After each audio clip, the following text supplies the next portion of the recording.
Então, voltando a tentar segurar essa linha. Então, valer-te-ás no tempo para materializar os bons pensamentos que te dirigem. E aqui, como inúmeras vezes Paulo faz menção da Bíblia e Emmanuel endossa muito isso, é que o principal campo delicado de adesão em nós é na esfera mental, é nos hábitos de pensamento, é na renovação que começa naquilo que é a base de todas as ações, emoções ou sentimentos do homem, na terra ou fora da terra, que é a sua área mental. É aquela que está mais próxima do nosso espírito, que aliás a gente vai dar alguma explicação em torno disso nesse estudo sobre o sonho, que está no livro Nosso Lar, que nós vamos entrar nele agora. Então o sonho é o capítulo 36.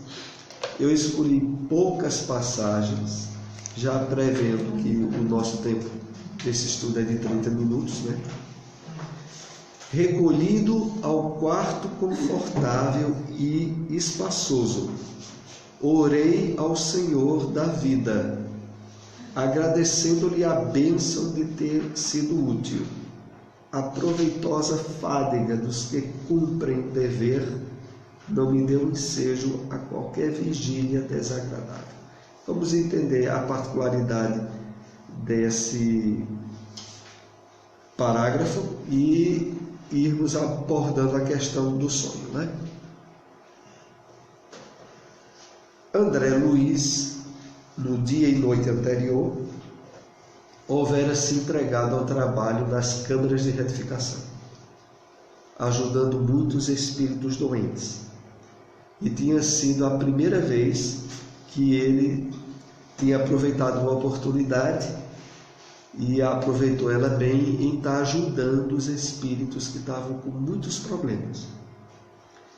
E quando, após o trabalho, ele vai para o quarto, que era perto dessas câmaras de retificação, ele, antes de dormir, faz uma prece,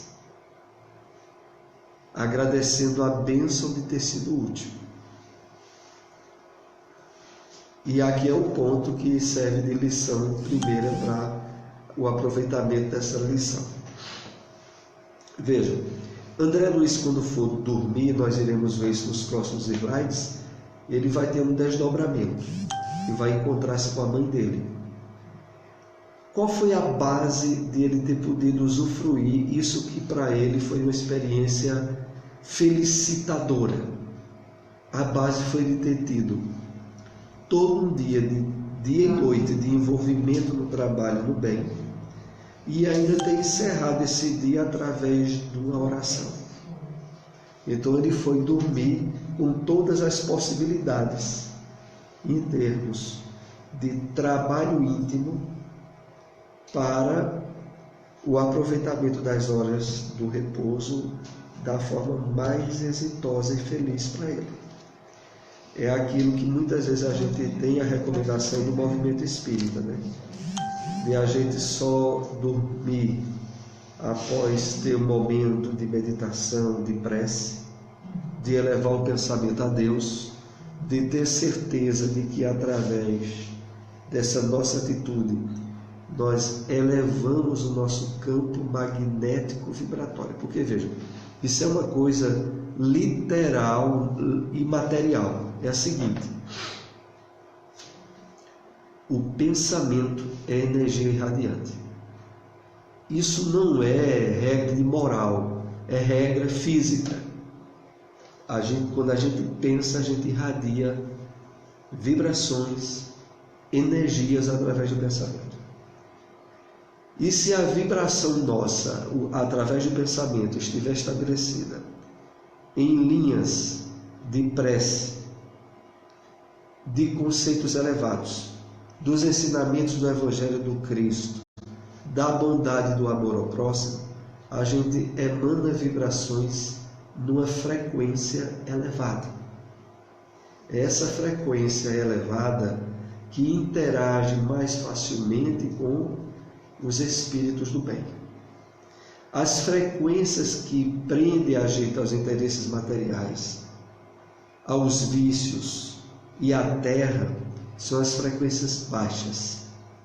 Quando o pensamento nosso está numa linha do egoísmo, do orgulho, de pensar só na gente, a gente baixa essa frequência.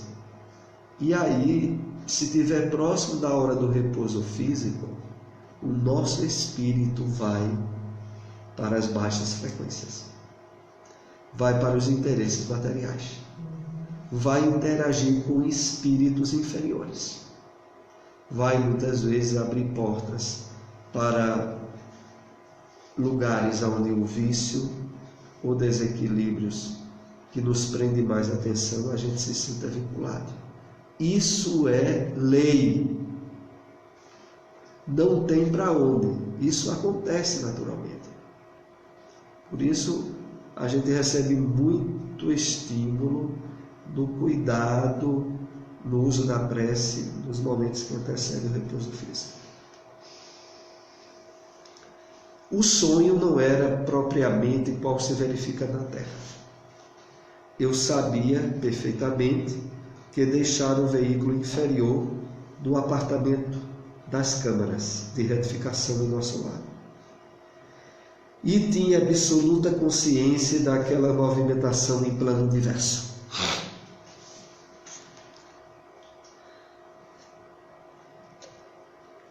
Quando nós estamos encarnados, a possibilidade de a gente ter desdobramentos ou sonhos espirituais se dá quando o nosso espírito se afasta do corpo físico e entra no mundo espiritual com o corpo espiritual dele.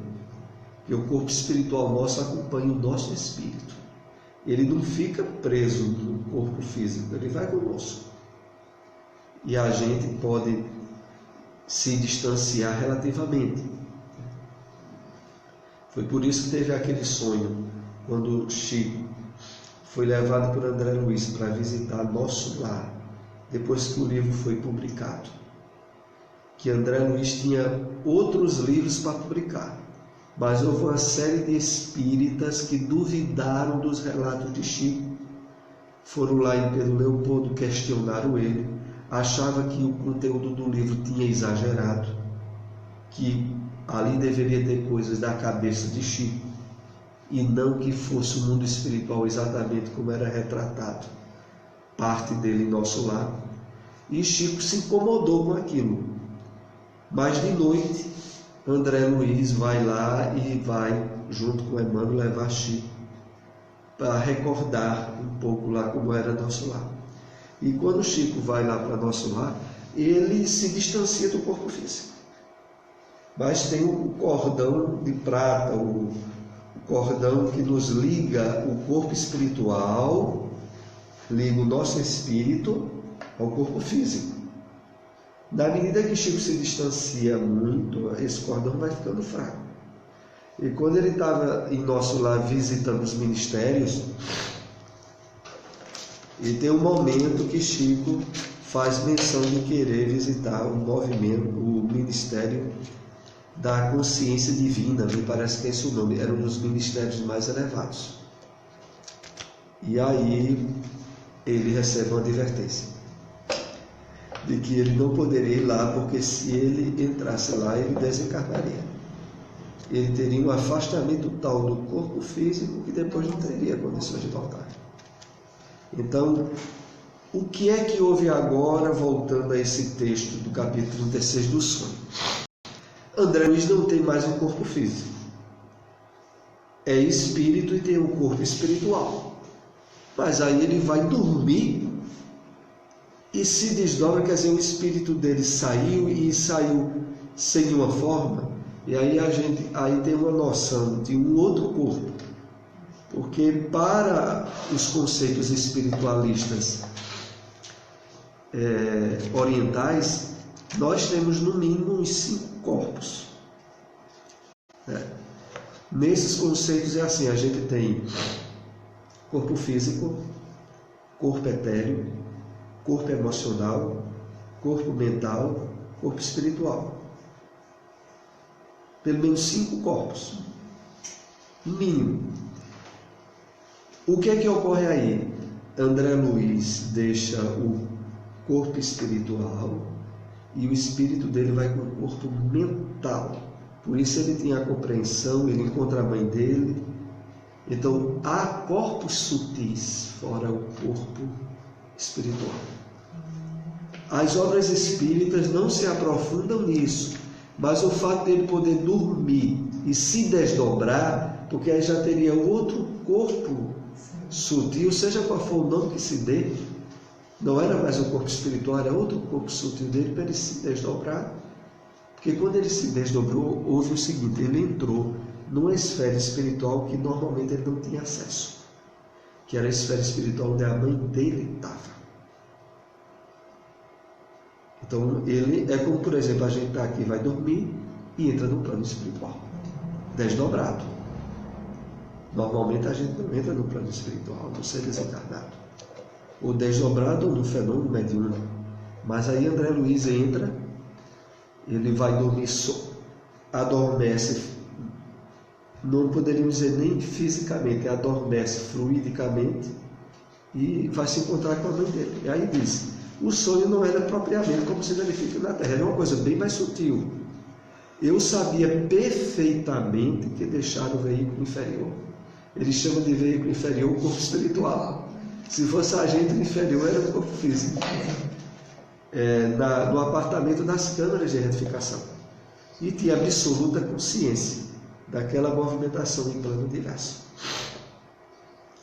Ocorria com ele aquilo que às vezes se dá conosco, quando a gente tem um desdobramento e tem a exata consciência que está desdobrado, que está se encontrando com um parente ou alguém desencarnado, e tem consciência nesse encontro.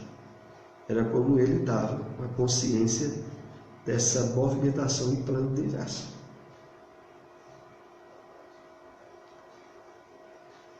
E aqui tem um conselho que a mãe dele dá a ele, né, um esclarecimento. Não tem vergonha de amparar os xanguentos, que tem chagas, e esclarecer os loucos, que penetrem as câmaras de retificação, onde identifiquei espiritualmente teus serviços a noite passada. Trabalha, meu filho, fazendo bem. É um resumo do que aí fala ela para o André Luiz. Eu coloquei esse exemplo para que a gente compartilhe aqui alguns aprofundamentos. Vejam.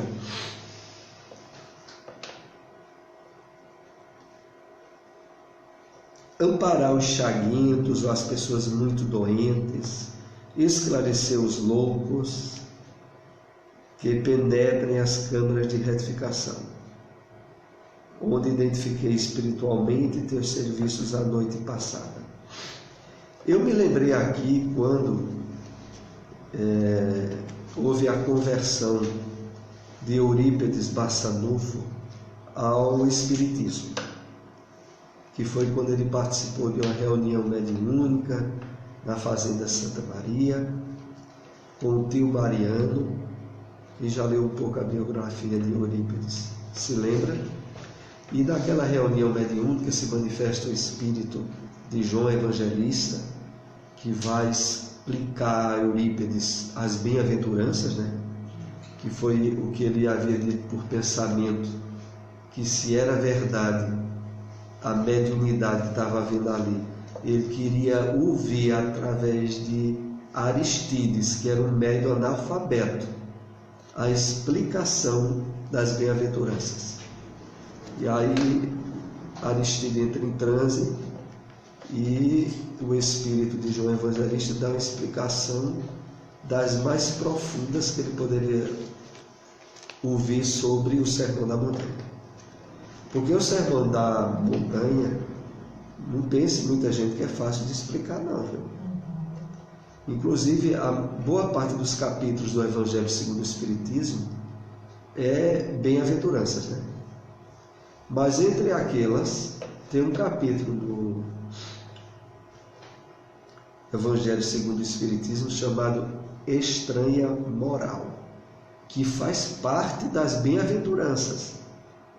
E estranha moral é quando Cristo deu ensinamentos do tipo: orai pelos que vos perseguem, bendizei os que vos maldizem. Se alguém te obrigar a andar com ele, vamos dizer assim, 1 quilômetro, tu anda 2. Se alguém te pedir algo, se alguém te pedir a camisa, dá a ele também a túnica. Se quiser roubar algo, você dê mais do que a pessoa queira lhe tirar. Explicar isso à luz da razão, do bom senso, não é qualquer um que explica nada.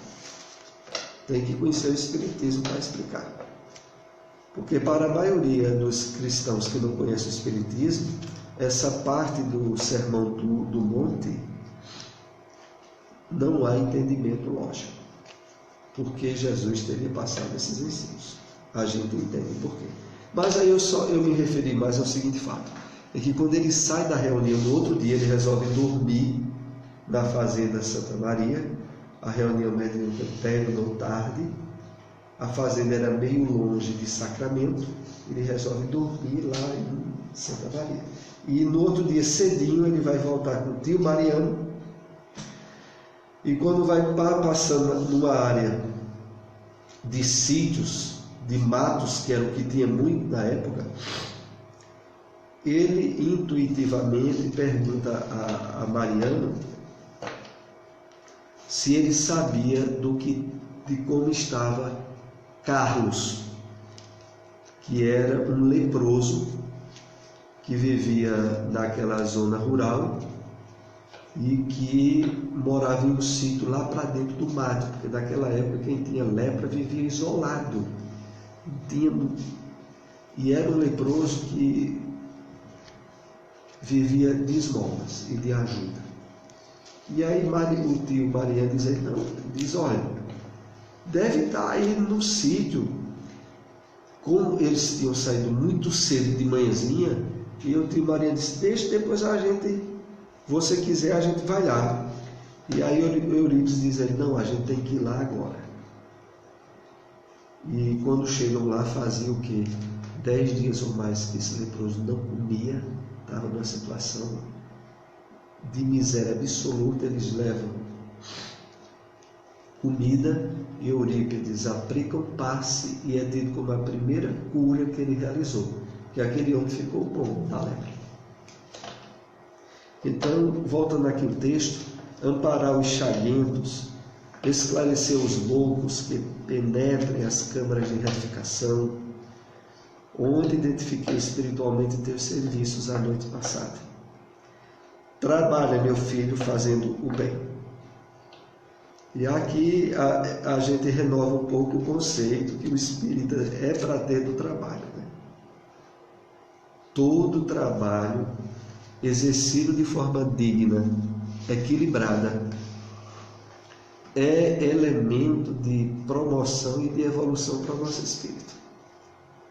Em qualquer área em que a gente trabalhe. O trabalho, mesmo exercido na área dos objetivos materiais, ele oferece ao espírito meios de ser intermediário diante do quadro da coletividade e das leis divinas para o bem. E quando é o trabalho vinculado ao socorro ao próximo, muito mais ainda. Mas o que a gente tem que encarar de uma forma bem diferente é achar que trabalho é coisa de espírito inferior.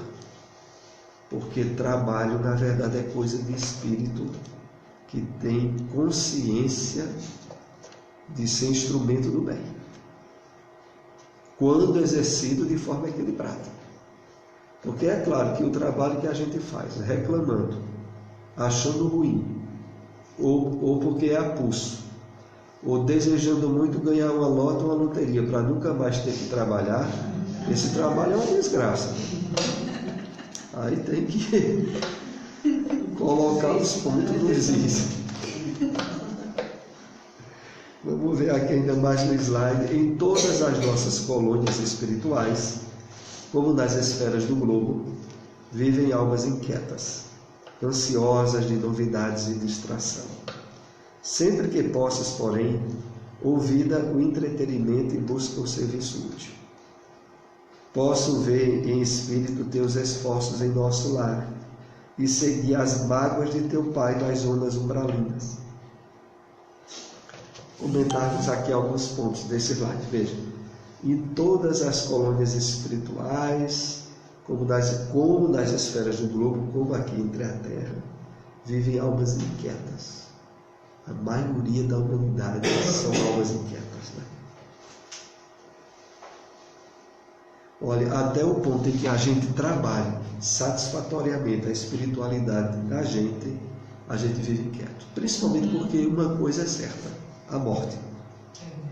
E como se sabe que cada dia que se passa é um dia a menos, não é um dia a mais, se a pessoa não estiver trabalhando certos valores espirituais, não há como ela não ficar inquieta. Porque uma coisa é líquida e certa. E daquela forma bem engraçada que a Amanda diz, né? O que os nossos olhos veem, ou morreu, está para morrer, né? Então, Deusinho. Sempre que possas, porém, ouvida o entretenimento e busca o serviço útil. E aqui é um dos grandes desafios que os cristãos modernos têm, segundo inúmeras mensagens de Bezerra de Menezes. O maior problema que a gente tem para entravar a nossa caminhada evolutiva não é exagero, é o excesso de entretenimento e diversão que o mundo moderno oferece. Para a maioria dos espíritos encarnados, é caminho de quedas morais e de não aproveitar as tarefas ou as obrigações que a gente tinha que trabalhar na Terra. Então a gente vive um momento em que o excesso de entretenimentos, de passatempo, de diversão, e a gente não pode aqui nem esquecer hoje em dia as redes sociais, quando se perde de tempo. Então isso é problema em termos do aproveitamento da nossa caminhada evolutiva. Sempre que possas, porém, esqueça o entretenimento, busque o serviço útil. Posso ver em espíritos teus esforços em nosso lar e seguir as mágoas de teu pai nas ondas umbralinas. Veja como é a coisa, né? Enquanto que André Luiz estava numa caminhada de reequilíbrio e de edificação, o pai dele, que tinha se atrapalhado completamente na conduta moral durante a encarnação, estava curtindo mágoas, ou seja, se julgando não merecedor dos sofrimentos espirituais que estava passando. Porque a questão mais absurda que tem é que a pessoa, quando ela está na linha de desequilíbrio, ela não só não percebe que ela é a culpada, como ela ainda responsabiliza os outros. Ela sabe dizer, não, eu não mereço isso não. Não era que eu estava sofrendo isso não, é os outros. É triste mesmo. E é por realidade isso. Quanto mais desequilibrado, menos consegue ver que tudo depende das suas atitudes. Exatamente. E isso quer esteja encarnado ou desencarnado. E assim, o mais difícil é você se blindar para você não entrar nessa vibração. No caso do pai de André Luiz, ou então se revoltando porque o outro não consegue enxergar. Entendeu? No caso do pai de André Luiz, a única solução foi a reencarnação a pulso, viu? E vocês viram o que é que houve com ele, né?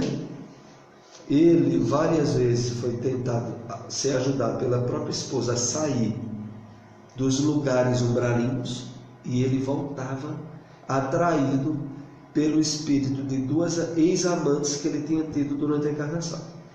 Porque o problema maior de queda moral do pai de André Luiz foi duas amantes que ele teve durante a encarnação. Até que a mãe dele diz a André Luiz que ela já tinha acertado que ia reencarnar e que em seguida tinha espíritos comprometidos com ela de fazer o pai de André Luiz encarnar. Eles já tinham tirado ele um tempo desses dois espíritos que obsidiavam e iriam encarnar ele. A solução era essa. Então veja, Esse é mais um daqueles casos que de vez em quando a gente fala de gente que desencarna, não sabe nem que desencarnou, reencarna e não sabe nem que reencarnou. Em termos de consciência desperta. É o caso dele. Elas voltam como filhas. Irão voltar como filha deles. Né? Vamos para o último slide de hoje.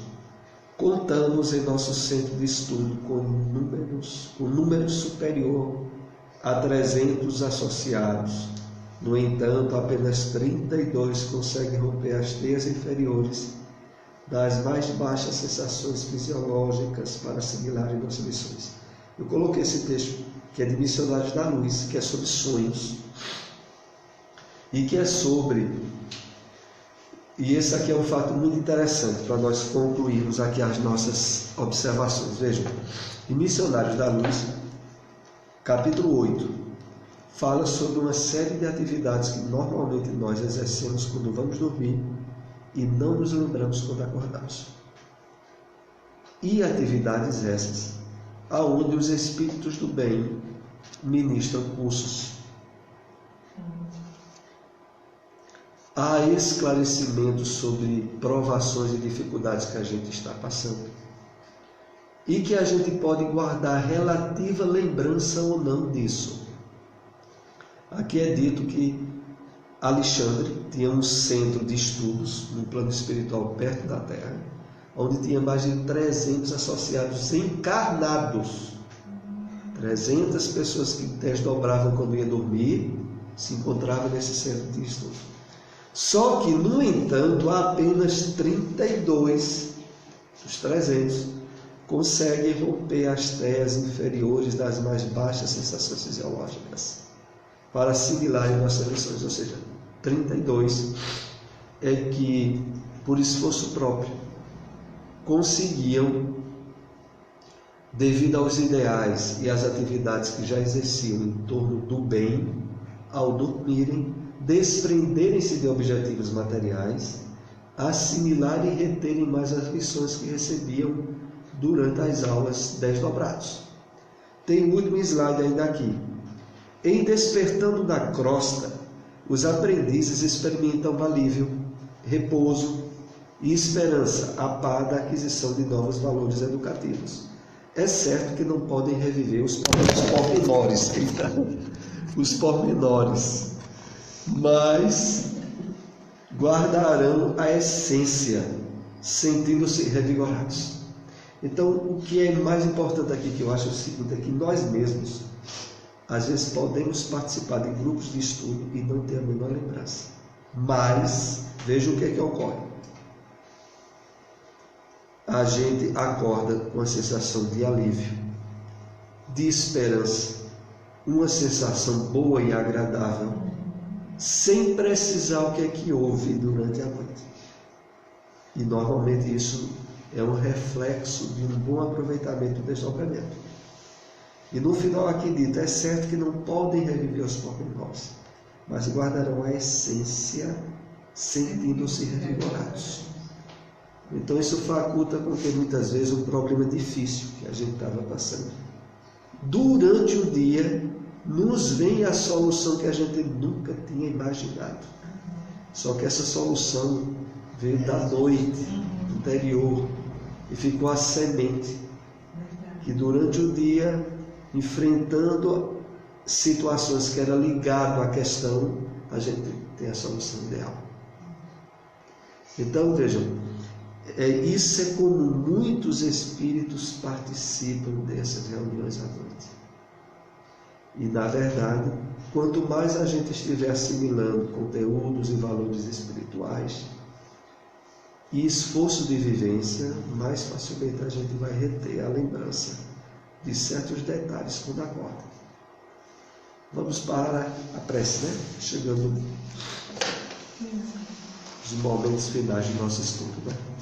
Alguém habilita essa fazer a prece no encerramento? Eita, parece que vai ter que ser apontado a dedo, né? Senão ninguém sabe. Nossa habilitazinha vai fazer. Jesus, nesta divina, agradecemos, Senhor, estes momentos esses ensinamentos, esses bálsamos que são derramados em nossos espíritos, que possamos, Senhor, colher forças para as batalhas do dia a dia, que possamos nos preparar para estudarmos, para encontrarmos os nossos mentores,